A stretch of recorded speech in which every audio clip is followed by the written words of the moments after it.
Mini first aid kit. Something that small can allow you to be a lot more comfortable in the woods, or maybe even save your life. So I believe it's worth its weight. I ask you to hear me out, and you can make up your own mind. Alrighty, here we have US military pouch. It's either genuine Army surplus, either that or reproduction close enough to fool me. Just a little thing. I believe this was commonly called the compass pouch. Might have been called a first aid pouch. However, there was a larger one with a hard insert. This is the writing inside the flap. Maybe you can read it. I'm calling it largely illegible. But just that tiny little thing. And yet, can fit a lot in here.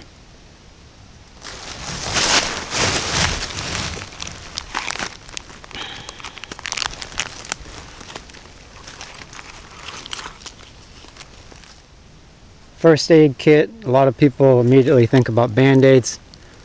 Yes, I do have band-aids in there. This is actually from the Dollar Tree. Neat little package, sealed, $1.25. Various band-aids, various sizes, and also an alcohol prep pad. Because you want to clean the area where the wound is. Also want to clean my hands before I go touching my wound or somebody else's, right?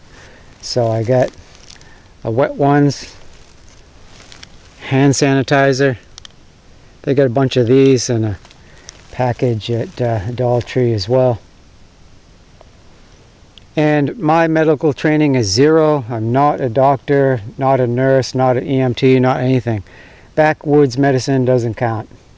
Just showing you what I have, what I do. Works for me. I'm not recommending it for anybody else. Though I have talked to actual doctors and other professionals about this, but I am not any sort of pro. One thing about wounds is adhesive as an alternative to stitches. Not super glue. I've talked to actual doctors, and some of them anyway, didn't think it was crazy as I thought it might sound to them. So if I get more than a scratch, it's an actual cut that's bleeding, or I have to stop the bleeding, I put pressure on it. And then when it stops or slows down, then if it's big enough to where I feel I need to do it, then I use adhesive to glue it together. Not going way down in the wound, but just keeping the skin closed with the adhesive, super glue. And again, not recommended for other people. And I have the band-aids. So you had like a relatively large cut somewhere, you could kind of try to keep it pulled together with the band-aid. However, some things are bigger than that. It was my own fault, but I accidentally cut myself with a tomahawk all the way across my forearm a couple years ago. Stupid, not paying attention, tired, exhausted accident. My form was wrong, and I didn't hit any of the veins. I went through all the skin, absolutely all the skin. I won't get too graphic with it, but your skin is loose on your body, so I had like an envelope here and an envelope there. And I was out in the woods, and I didn't call the trip short. It was just a short little trip overnight. But what I did was put pressure on it till the bleeding stopped, and then duct tape. So, and again, not recommended for other people. This isn't sterile. It's not really a medical supply. You know, it's just a hardware duct tape. But what I did was just continued to hold it together, so I just wouldn't have to hold my arm the whole day, right? Holding the skin together. And duct tape is reusable. I left a tab with it folded over, so you know, in an emergency I can quickly pull, you know. And I don't know if that's 3 or 4 feet, somewhere like that, so that's enough for more than enough for like an arm or a leg. Pull it together. Anyway, that's what I do, have done. Then I like to keep myself comfortable with toothpicks and floss.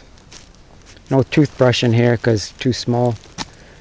Then I don't have this labeled. I should. It's a good idea to put some sort of card in there and label everything, but this is ibuprofen. And then I have Imodium for diarrhea. And these are prescription tablets that were prescribed to me by an actual doctor for nausea. They're dissolving tablets. And that's actually a survival thing. If somebody gets lost or whatever, they're stranded or injured, and you're drinking questionable water, or however it happens, you know, you're going to do your business and can make yourself sick because your hands aren't clean after that, and you're eating or touching your face or whatever. It's easy to get diarrhea or nausea, and then it's compounding the dehydration, right? And people actually die that way. So I don't have a lot, but again, this is a mini kit. And that's just another point. It's kind of objectionable to talk about, so, you know, I'm not your family doctor, but, you know, you go to your doctor and you might talk about things you usually don't talk about in polite company. But, you know, nature calls when you're out on one of these camping trips. And then at some point you got to eat and drink, and you got to blow your nose and touch your face, things like that. So hand sanitizer can be a really good thing to have. Wet ones, something like that. I mean, you can wash in a stream if a stream is available, but that water isn't sterile. And you could be in like a swamp or something. But in any case, just a good thing to have. We're talking about like prevention now. First aid, but also so you don't get there in the first place. But then if you do get the diarrhea, well, got some Imodium. That's actually generic Imodium from the Dollar Tree. I just love that place. And I've tested out their over-the-counter medicines that they have. And again, no sort of scientific testing, but just that's their ibuprofen. I'd say it works well. And their generic Imodium. To me, it's done the job. And then this is Alka-Seltzer tablets, not the liquid Alka-Seltzer, but it's a generic Alka-Seltzer tablets from CVS for upset stomach and diarrhea. And then a couple cough drops. Nail clippers, keeps you comfortable. Also, I've used the snippers. Again, I'm not a doctor, but just like treating wounds on the feet or blisters, get rid of like excess skin around a wound or a blister that's broken open. Yeah. Tweezers help with splinter removal, help to get ticks off of you. A lot of uses for splinters. Then I forgot, because they're so small and I keep it down in the bottom. Oh, it fell out here. Okay, so I got to be careful about that. Safety pins, which can be used for clothing repair. A lot of uses for safety pins. And again, not a medical supply. It's not sterile, but I could wipe it down. The alcohol pad, I suppose, or, you know, stick the point in the fire or in the flame from a match or a lighter, I suppose. But in any case, it's not certified, but one of the main uses for the safety pins for me out in the woods alone is remove splinters. And of course a bigger kit can be better, but are you going to carry it? That's the thing. It's a big huge thing. You're you know, just human nature, you might just leave it at home or leave it in your vehicle. This you're going to carry. Like a lot of the GIs, you could attach that to your backpack strap and it's just there, right? Some people want to carry so much that the running joke, at least, you know, my joke is old by now, but my running joke with people is, well, if you're going to carry that much weight, I'll just carry a doctor down the trail, right? But then the other issue is you have all this medical equipment. Are you even trained to use it? And there's some things you'd have to talk to a professional. You know, I don't want to go over my head, but just in principle, I'm right that you have this medical equipment, you don't know how to use it, you can do more harm than good. I've kind of learned what I can or what I can't do. At least I've satisfied myself. If I make a mistake and pay for it, well, that was me being foolish. You have to do your diligence, right? But bigger can be better. But this is just my mini kit. There's other things you can't include. If you're going to fit it in a pouch, you got to pick and choose, right? Or if you're going to keep it small. And there's a lot of things that can be said.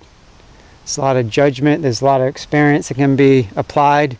Like I said, I'm not a doctor, but there's people from all walks of life listens to the videos. So I've learned a lot on the internet, the comments on other channels, videos, and social media. And I've learned a lot from the comments on my channel. So I really welcome your input, guys. Just be honest and open about your experience and level of education or training. We don't want to give anybody a bum steer. Just know where it's coming from. But even if you have an idea that you think might be true, you say that, and then somebody can look it up or talk to their own doctor about it. So I'm going to stop talking. Thank you for joining me, guys, and hope to see you again real soon.